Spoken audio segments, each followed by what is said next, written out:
देखा कामधेनु ऐसी माये, सदैवा जया होये, तो चंद्रू ही परी लाहे खेळावया.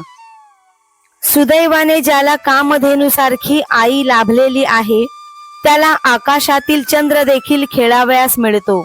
पाहे पा श्री शंभूची प्रसन्नता, तया उपमन्यूची या आरता, क्षीराब्धी दूध भाता देईजे चिना. असे पहा की शंकरांनी प्रसन्न होऊन उपमन्यूला त्याच्या इच्छेप्रमाणे दूध भात खाण्यासाठी दुधाचा सागर दिला.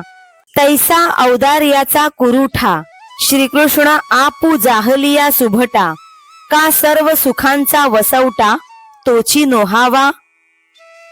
त्याप्रमाणे औदार्याचे घर असणारा श्रीकृष्ण अर्जुनाच्या अधीन झाल्यावर अर्जुन सर्व सुखाचे वसतिस्थान का बरे होणार नाही. एथ चमत्कारू कायसा, गोसावी श्री लक्ष्मीकांता ऐसा, आता आपुलिया सवेसा मागा वाकी. यामध्ये आश्चर्य ते काय आहे.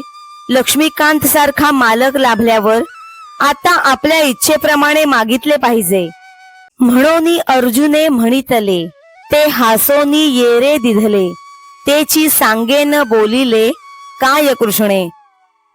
म्हणून अर्जुनाने जे मागितले ते श्रीकृष्णांनी त्याला प्रसन्न चित्ताने दिले. श्रोते हो, श्रीकृष्ण अर्जुनाला काय बोलले तेच मी तुम्हाला आता सांगत आहे.